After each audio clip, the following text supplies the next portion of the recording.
Do you ever get confused by which Copilot chat to use? I bet you do, because I've taught this class live to a lot of people, and basically every single time we spend an hour going over the different ones. So this video will not be an hour, but what I want to do today is talk to you about the different chats, right? So there's Copilot, Bing chat and personal chat and biz chat and web and work and all those things. So I want to talk about those different ones. We'll talk about the SharePoint chat for a minute as well. And then we'll also just talk about why you might want to use the right Copilot chat, right? All those different options. There is one you should use that's going to best protect your information versus using tools like ChatGPT, where your information is just used by the greater powers to train future models. So if that sounds remotely interesting, then let's jump over to my desktop and take a look. Okay, let's just start at the beginning. So I went over here to bing.com, and so you say, hey, I want to have a chat. Now remember, there's probably 100 different ways to get to this. We'll talk about some more later, but really what we concentrate right now on is there's basically 4 versions of this chat that we're about to encounter. And a lot of it depends on what account you're signed up with and what licensing you have. So here I'm logged into a browser. You see up in the top left, it's in private. So I'm not signed in with any account. So when I go to bing.com, if I click on Copilot here, sometimes it's over here, but right now it's right here. It's going to take us to copilot.microsoft.com, which I probably should have sent you to begin with, but I always get to it via Bing, so I wanted you to see the same thing. So when you land here, this is a Copilot personal chat. It has, it's using the large language model, right? GPT-4, all of those fun things. But because I'm not logged in, then it is not going to let me generate images. It's not going to keep any type of chat history. Also with this particular chat, it is going to use my information to train future models, right? Basically, my information is my price of admission here.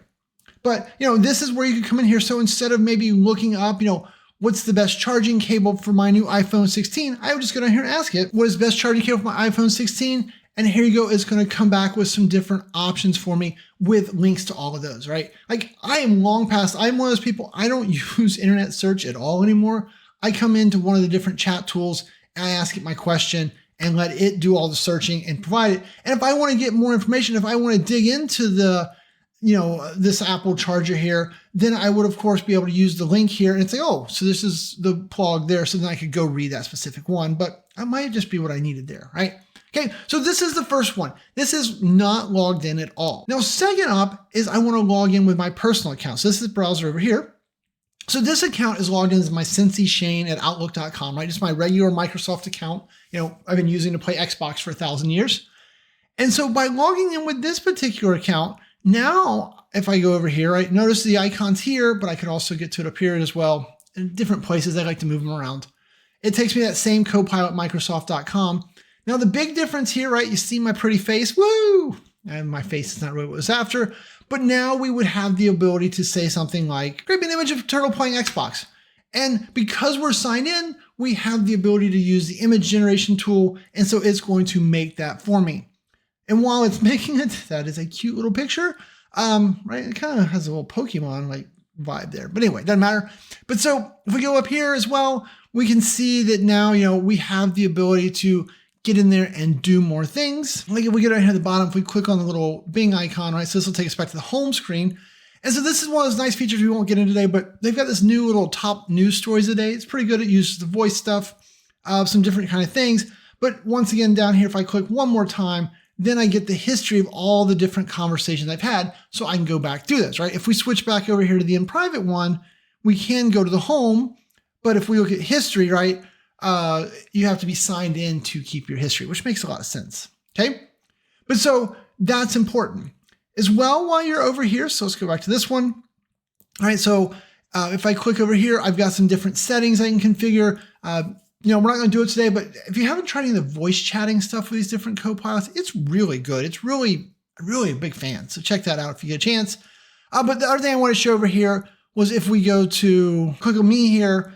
And so under privacy, you can see that look, models training on my text by default is not training on my voice, and they're using personalization as well. So you will also see ads as you go through here from time to time. Okay, so these are kind of the different settings here. So this is the Copilot Chat Personal. Now, like as I said, it is being used to train your stuff. So what if you want to be able to use the Copilot Chat, but you don't want to train? So the best option you can do, go back over here. So we're going to go to the same bing.com, but this time notice in the browser, I'm logged in as it's Shane at powerapps911.com. So this is my Microsoft 365 account. So if I go to the Copilot now, we're going to see that I actually get a different URL and a different experience. So same page, same link, but based on who you're logged in, you get a different experience. And so when you land over here, you're going to see one or two depending experiences. So if you come in here by default, you're going to see the web experience. The web experience, this is the same exact experience that we were just using logged in over on the chat, right? So I can do my same little thing about the turtle. Please create an image of turtle playing Xbox. It's going to do the same thing, right? It might even be a very similar image if I had to guess. Notice here, instead of generating one, though, it's going to generate 4 because they're respecting, they're giving me more because I'm signed in with my Microsoft 365 account. Over here on the right, while it's generating, I have my recent chats as you'd expect. But here's the number one reason that I think everyone should always sign in with this. See this little green box up here? Enterprise data protection applies to this chat. So if you click on this link, I encourage you to read this or have someone in your IT group read this, but this is going to explain what they do and don't do with your data. My abridged version of this is they're not going to use this to train on my data. So think about it. If I wanted to use a large language model to process our company contracts, review our documentation, our SOPs, things that I don't want the model to get trained on, I don't want to go and log into Copilot with my personal account because where's that going? It's training future models on our SOPs. Boo! But if you read this and you agree with the way I read it, which you should, then I can feel very comfortable that I'm in this experience. I can do it, right? And the reason I point this out is because I've talked to, I've done private trainings for people like Copilot Jumpstarts, things like that. And when I do the trainings, like the last group I trained, they're like, oh yeah, our IT turned that off. They didn't trust it. And I'm like, no, right? Why? Because if they turn this off, they didn't stop them from going to ChatGPT or from Gemini or Claude or any of those other tools. And so since they didn't stop them from going there, what do? They went and took and asked their business questions to ChatGPT.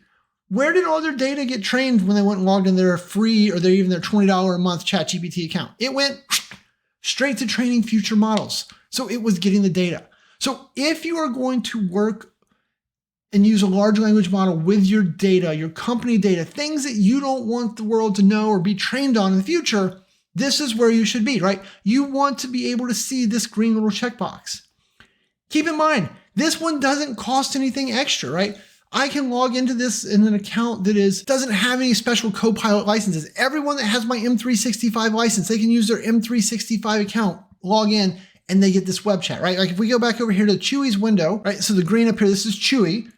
And so if we go here, this is going to log us in as Chewy at powerapps911.com, right? See the dog's face? Notice up here, right? He's in. He's got the green chat or the green shield check. I don't know, whatever that is. He's got that green thing right there. Words are hard. It's not my thing, right? That's why I have large language models. Give me words. But you get the idea. So Chewy can use this experience with no special licensing. Just logs in with his account. Bingo, bango. He's got this. And really, if Chewy had been here in incognito, if he'd said sign in, if he had logged in with his Chewy at PowerApps 911 account right here, it would have switched his gears right over to where we need him to be. So over here, you notice that was web. I have this extra little thing called work. So this work one, this one only shows up if you have a M365 or Copilot for M365 license, right? That $30 a month add-on that lights up Copilot in Word and Excel and PowerPoint and Outlook and Teams and Forms and Whiteboard and Planner and all the places, right? It lights up a whole bunch of stuff. But so that license also gets you this. And this experience right here is technically called Biz Chat. So what's different about this one is that I can chat about the internet stuff like we were. That's boring. We've already shown how to do that. But I can also chat about my data, right? So for example, I could go here and say something like, what is my next meeting with Daniel LeMay? Right? And so if we do this, now, because it understands my entire M365 tenant, it's looking through the calendar. It's saying, all right, what's the next calendar event that has Daniel LeMay as a meeting attendee? And so here's this meeting. I've got a part of it blurred out because you can't know what that meeting's about. But you get the idea that I have this ability to do this, right? So I can ask it things about what's on my calendar, or I could ask it, what are the latest things that I'm gonna do / and then type in Hunter, right? So Hunter's our intern and I are working on, right? And so now if we do this, now it's looking through. And so it's not only going to look at, the different content, it's looking at things around, the meetings we've had, our Teams chats, documents we've got together, all of that. And so it's giving me a holistic picture of what Hunter and I have got going on, and I can then drill into it. So this work chat is that large language model, but it is across your entire Office 365 environment. It is so cool. Like one of the ways I really enjoy is like, hey, I come into it in the morning. I'm like, hey, what does my day look like? It tells me about my calendar. And then if I want to, I'm like, oh, let me drill into the 11 o'clock. Give me more information about my 11 o'clock meeting. Or when was the last time I talked to that customer? I get a lot of perspective. Definitely check this one out. It is the $30 a month right now. They are working on, I think they've kind of said they're going to have a pay-as-you-go model, so you wouldn't have to buy the license. You could just jump in and take advantage of this one.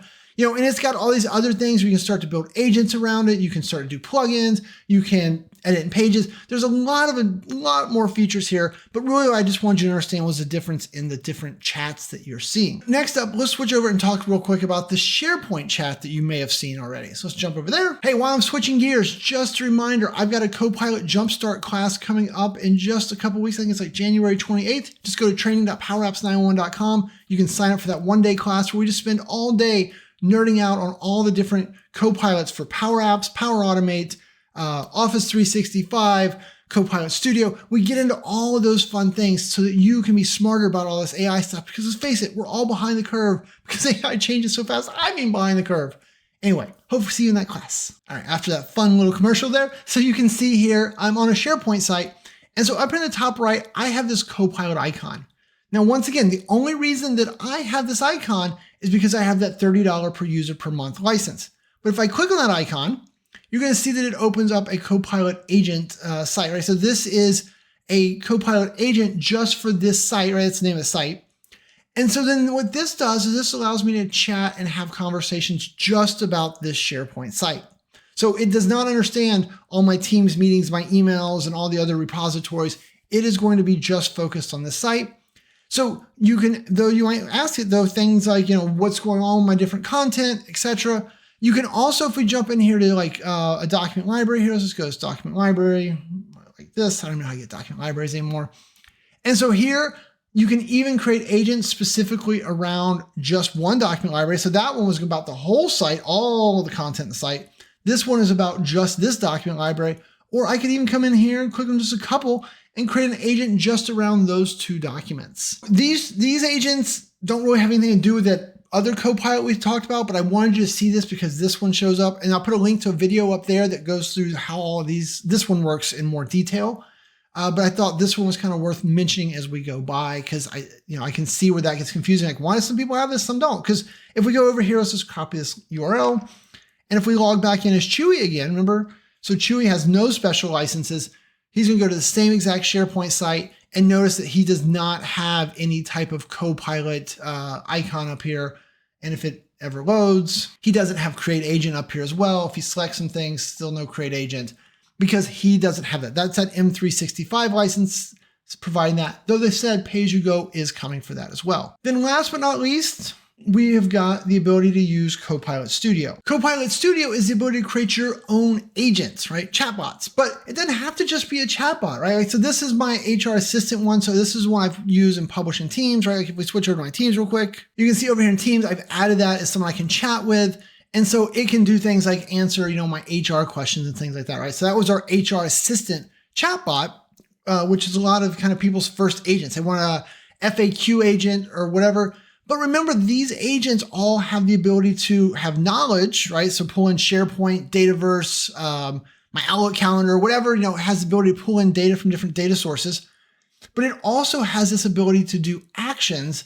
And so actions is where, like the agent we're talking about right here, it knows how to create an employee. So if I say create an employee, it'll just prompt me for the information, and then it'll create an employee for me. It knows how to send emails, get my events, do all of those fun things. But even cooler is what we call autonomous agents. So this one is not an autonomous agent. This one's just a chatbot. But if we go over here to BuddyBot, so BuddyBot is an autonomous agent that I built. And so if you look down here, right, he's got the same type of instructions. He's got some knowledge sources, but he's got a trigger.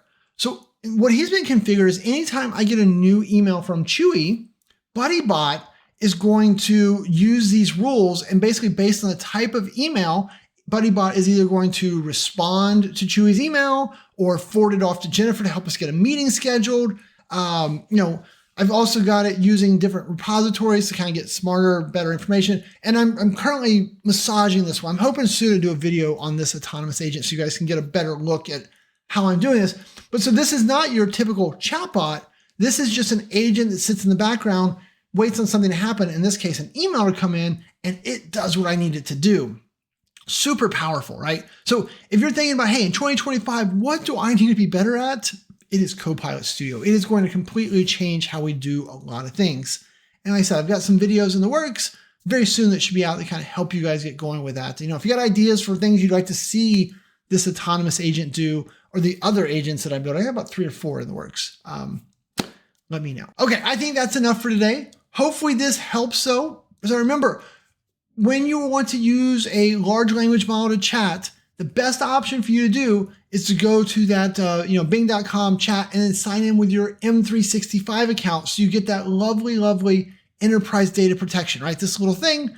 If you see web and work up here, it's because you have that $30 license. If you don't see anything, right, you're more like Chewy, no one's bought you a license, I'm sorry, then you won't see that, but it's still here. It still lets you do all the things. It still lets you generate the images. It still has your chat history, all of those fun things. The only difference is it doesn't see your M365 data. All right, with that, I'm going to say thanks and have a great day.